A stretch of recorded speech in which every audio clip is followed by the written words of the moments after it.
and welcome to NPS Now, your source for news and information about Norfolk Public Schools. I'm your host, Karen Tanner. And with me today is Rhonda White. She's the Senior Coordinator of Mathematics, and she's here to talk about our upcoming Math Night. So welcome to NPS Now. Thank you. Yeah, so it's Math Night. Let's get excited about that. Let's get excited. And it's for our whole district. So Yes. tell me, when is it, where is it, and tell me some details about it. Okay. Well, we are looking forward to inviting our NPS families on December 10th at the Academy for Discovery at Lakewood. We are going to be there from 6 to 7:30, having all kinds of activities and information for parents and families of our kindergarten through actually 8th grade algebra and geometry students. Oh, awesome. That's great. Hey, I'll make sure I bring my daughter. Yes, come on. She's in 6th grade. So give me an overview of what's going to be happening that night. So we have several segments. We'll start off with a brief introduction in the auditorium, and then we'll split into two choice sections. The parents can decide if they want to have more information about how to help students with disabilities with mathematical content, or they can attend a session that really is going to get into the educational apps that we use for math. So many of our students have access to phones and iPads and Chromebooks, so why not get some tips on how we can actually use that with our students to help with math? Yeah, tell me a little bit more about, you mentioned students with special needs. Tell me about those, that opportunity for those students. Yes, we actually have an awesome rock star teacher from Maury who's going to lead that session, and she's one of those teachers that we really value her ability to look at the needs of students and to be able to adjust our instruction. And so why not be able to share those strategies with parents, whether it's organization type things or specific resources, questions we might ask our students, but those practical tips she'll be able to share with parents. What kind of tips are they going to be sharing in information? So with the information in the SPED and the special needs section, it could be specific to content for grade level, for things to advocate for your child for mathematics, different types of materials you can use. But in the other grade level sessions, which will be the next portion of the evening, when we get into that, we'll have teachers and some students even sharing strategies for upcoming content. So our math office looked at what's coming up in curriculum, and we decided, you know, these are things that typically have our students kind of perplexed, kind of struggling. And we know that at home parents want to be able to help them and families want to be able to support their students. So we decided, all right, for example, 2nd grade, let's focus on subtraction. What are some great ways we can help our 2nd graders be able to subtract more effectively? In 5th grade, let's look at fractions. In 8th grade, let's look at inequalities and equations. So just some of those topics, but in a practical way that families can help support them at home. So our separate grades can be separate classrooms, and then also, what grade level are the kids that's going to be helping with the tutoring? So the students have actually volunteered in several grade levels, all the way from kindergarten all the way through geometry. During that portion, though, they will be in separate rooms so that if you are a parent or a family who's looking for information for a 3rd grader, you will get specific 3rd grade content information. So we definitely want the parents and the children to be there. Absolutely. Now, some parents, they may want to have their child with them the entire time, and others may want their children to go to a separate space. We do have that separate space available. We will have for kindergarten through 5th grade students the auditorium set up with some awesome teachers as well who are going to help those students just use math as they're doing physical fitness activities. So what happens after the specific grade level classes? So then we'll gather back into the cafeteria, and here is another time where students, K all the way through geometry, will share activities and games, and it's more of a family game time because we want students to see that math is yes in the classroom. We want families to recognize that we understand that math is throughout your entire day, whether you're playing, whether you're having game time. What are some ways that we can engage even in fun activities with the games, and they'll be led by our students. This is a lot of information and opportunity. So who's partnering with you for this? Well, you know, Norfolk, the business community, they've been so appreciative. We've been so appreciative of their efforts. We have swag bags from the Chrysler Museum, Strawberry Fields, Tag Inc., Coco Nuvo, Pendulum Fine Meats. All of these businesses, they are donating. We even have a really great book basket that we're raffling off. So all of these prizes are there to be given. The book basket I'm most excited about because it really helps us to push our 14.2 literacy initiative. It's great how math and literacy is kind of working together for this particular night. How does the math night fit into our math non-negotiables? Well, in instruction, our non-negotiable is that we read, write, and think critically. So in mathematics, we do this, yes, using our process goals and problem solving and communicating and reasoning. And these are things that you'll see throughout the night. You'll see students reasoning, using representations, communicating, and thinking critically. And if we're having them doing that at school and we're showing parents and families how to encourage that at home, then we really are pushing our reading and writing and thinking throughout all subject areas. I know parents at home are watching this and thinking, it could be a problem for some parents and they're nervous about math. So why is it important for parents to come to this night?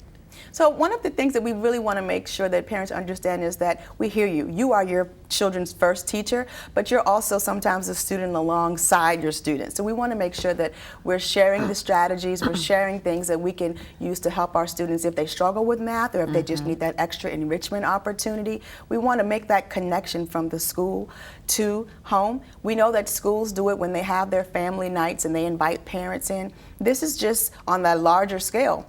For example, if you had a math night in a K-5 building, that's great. But if you have a child who's in 3rd grade and a child who's in 8th grade, you don't have the opportunity all the time to get that information. So we want to be able to provide that information, be very transparent with parents. We understand math can be that hard topic. Yes. And we want to make that topic something that's more relevant and that we can connect with students and families. So again, what's the biggest takeaway you want for parents for that night? I believe that's the biggest takeaway, just making sure that they understand we have the same goal in mind to help all of our students see math as a part of their everyday life, and then know that we all can be successful with math if we have the proper support. And it sounds like you're going to have those students loving math and parents yes. too. Oh yes, we look forward to a fun night. Great. Thank you for sharing this information with us. I look forward to seeing all the parents and students at Math Night on December 10th from 6 to 7:30 p.m. at the Academy for Discovery at Lakewood. Your next PSA. Thank you. Thank you for coming on the show. Okay, thank you. And we want you to stay tuned for more NPS Now.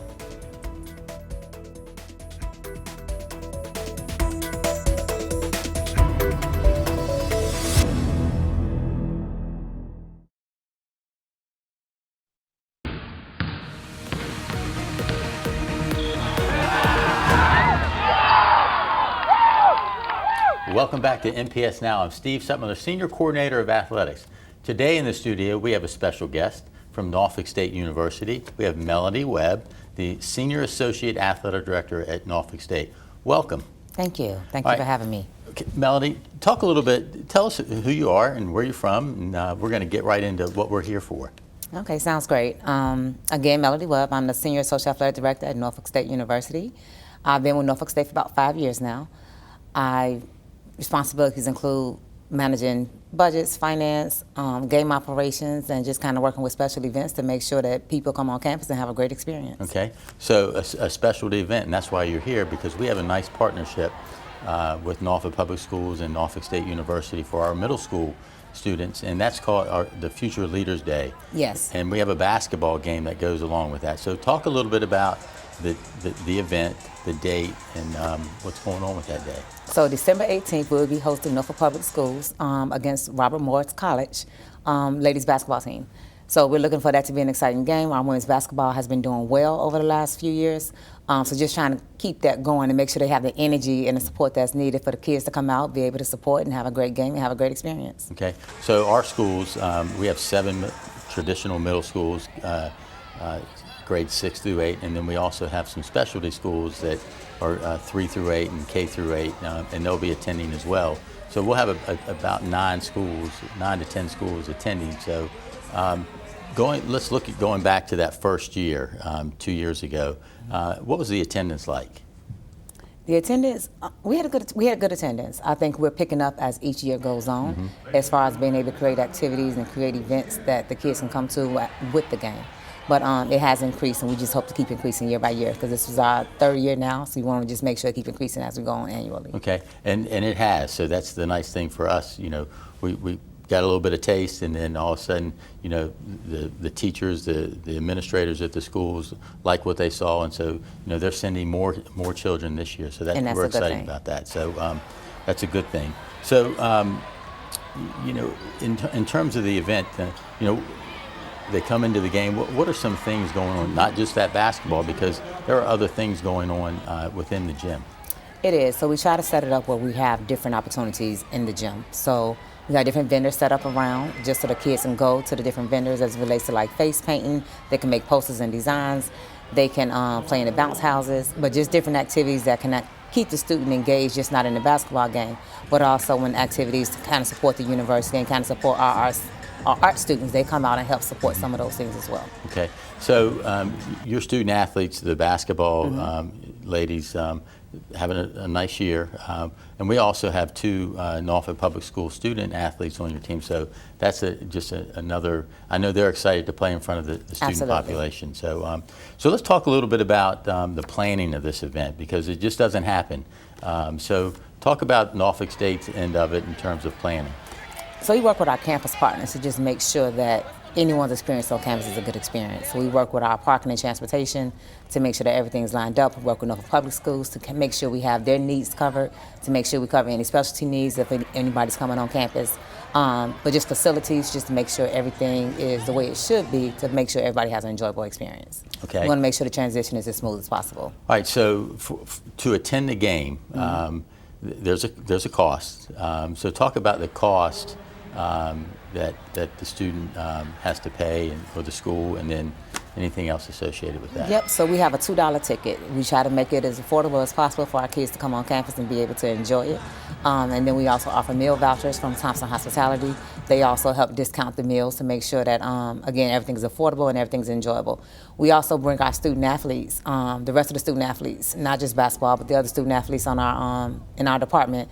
They come out and help support the event. So we assign student athletes and the coaches to each school, and they help be the liaison for them on campus that day. Okay, and that's we've done that for the last couple of years, and that's Yes. a big help with getting those students in the building, getting them in their seats. and Yep, making sure getting they them ready for fed, the making game. sure So, everything's good, yeah. great partnership. Absolutely. So exactly what does Norfolk State get out of this partnership? I think it's a great experience. I think the kids get a chance to be involved, the student athletes get a chance to be involved in something that's beyond just the sport itself. Okay. So I think when they can get involved and making sure that people that come on campus have a good experience, because again, every student athlete wants their team to be supported. And I think with them coming out to support women's basketball and making sure that the students have a great time, gives all student athletes an opportunity to kind of engage and see what that looks like. So talk about what does the basketball team, how do they feel about, one, playing at 11 a.m., and then two, playing in front of a younger crowd that's kind of into it a little bit? So They're excited. That's their packed house, so they love it. They love the opportunity to do something and give back to the community. They love the opportunity to play in front of Norfolk. We have a couple, again, like you mentioned before, we have a couple of Norfolk kids that go to our school and play on our team. So it's one of those, we want to make sure Norfolk State is an option when they look to go further in life. okay, so just to kind of recap, tell us when the event is, ticket prices, lunch voucher prices. Okay, so December 18th against Robert Morris College, 11 a.m. basketball game. So we're hoping to have a great experience. The ticket price is $2. We have meal vouchers for $5. And just, again, that's kind of a recap of what that looks like for that game. We'll have activities and events planned for you to come out and enjoy yourself and have a great game. All right, so just one final question. What do you want our students to gain from attending this event? We want them to be able to see Norfolk State as an option, and I think that's the most important piece of it. We want them to be able to come out, have a good time, have a great experience on campus, see the exposure of what our student athletes can do, knowing that they have a product that comes from the Norfolk area on our basketball team, and see the opportunities out there, because it's not just about basketball, it's just more so about the experience of being on a college campus, seeing what it looks like. Most people don't even come on campus that haven't been in the neighborhood, so just kind of getting them that exposure. Okay. Well, we've certainly enjoyed the partnership. We do a lot of things on campus. We've played baseball there. We've played softball there, tennis, and we're looking forward to some high school basketball potentially this year. So we appreciate the partnership. Appreciate you taking some time out of your busy schedule to come down and promote this event. So we're looking forward to it. Thank you very much for having me. More NPS Now after this.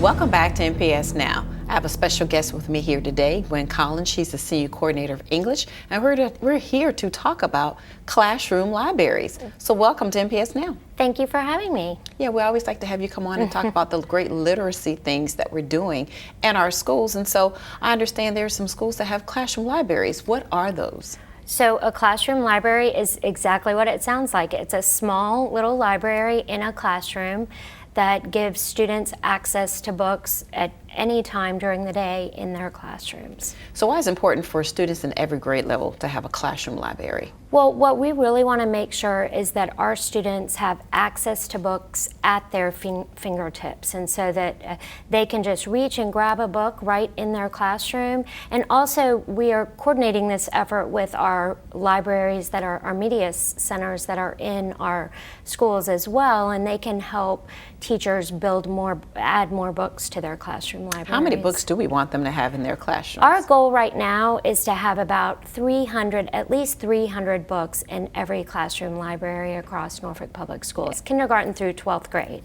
How are they getting these books? Well, there's a huge effort. Teachers are always looking out for books, but we really want to support teachers and make sure that we are providing diverse books, authentic texts that they can bring into their classroom libraries. School principals are purchasing books for their teachers, for the classroom libraries, for their students, and so it's really become a huge effort across the district to make sure that we have a wide variety of books in all of our classrooms. So how do the teachers select the books, the type of books they want to include in their library? Well, we start with just thinking about fiction books and nonfiction books, and then they talk to their students and see what kinds of books are our students interested in, and so we start to look for those types of books as well. So from graphic novels to nonfiction books about animals or sports, athletes that are famous athletes that our students would want to read about. And so there's a wide variety from magazines as well, and looking at different types of texts for our students. Why is it important to offer this variety? For many reasons. One, we want our students in text and reading providing as many opportunities as we can for them to read. Another thing is it builds background knowledge and their vocabulary base when students are reading a wide variety of text. And that ends up impacting their reading proficiency and impacting student achievement as well. Let's take a look at one of our classroom libraries at Booker T. Washington High School. Well, my library is a mixture of fictional titles, nonfiction. I've got poetry books, I've got magazines, I've got some of those graphic novels that our students are into nowadays. One of the things that I wanted to make sure that we did here as a department was that we choose titles that we know students are going to be interested in, subjects, genres that will grasp the students' interest right away. It's excellent. It actually expands my vocabulary and it gives me a better understanding on how others feel. I think it's great. It gives you a different perspective on things, especially coming in and reading for like 15 to 20 minutes. I mean, it's good, getting that first, 20, 15 minutes, whatever we're doing, however many minutes, and just reading. It's fun, getting not what she picks, but we get to pick, our books and what, we want to listen to, what we want to, read, so it's fun. Being able to have choice is the thing that keeps students motivated, engaged in reading, and allowing them the opportunity to say what they want to read or say what they're interested in helps as well. Now, there is an accountability piece to all of this, and that's where the journaling comes in. But the journal topics are also choice. I give them a list of topics, and at the end of their 15 minutes of reading, they choose one of those journal topics to write about. I think it's great how she asks different questions like, how does this relate to your life, or how can you connect to this, who's the protagonist, antagonist, how do you suggest this book to anybody? I think it's great. It's good, the way it looks, it's so chill. It's not, some uptight, hard chairs or, cold. It's cozy, the lights are off. I think it's like a safe space. It's home. When you walk in here, it's not like any other classroom. It's home. What kind of impact do you think the classroom library has on students? I think that it's building a community of readers and that our students are excited about books. When you walk into our schools, you're going to start to notice a difference where students are talking about books, teachers are talking about books. You're going to see book suggestions as you walk down the hall. And I think it's having a very positive impact on our students, on that you can read a book for enjoyment and learn all kinds of things as you're reading. Do you think people will be surprised to know that there are classroom libraries in high schools?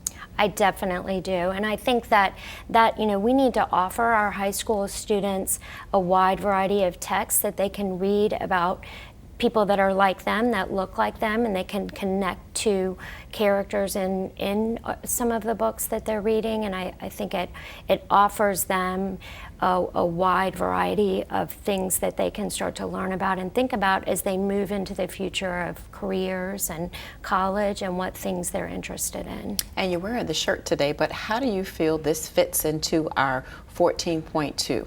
It fits perfectly into our Read 14.2, where we're really trying to make sure that every student every day has an opportunity to read 14.2 minutes, something of choice, so a self-selected book of choice that they can enjoy and tell others about. And so the more that you read, the better that you become a reader. So our Read 14.2 isn't the only time you would read during the school day, but it's a time where students are offered that opportunity to read anything that they would be interested in reading. How does it fit into the non-negotiables that the district has? It's actually one of our non-negotiables that our students have time for independent reading, and so that they can start to build that stamina of reading something for a longer time. But of course, they're also going to be reading in their English class and their history class and science and math, and so we're trying to make sure there's lots of opportunities out there for our students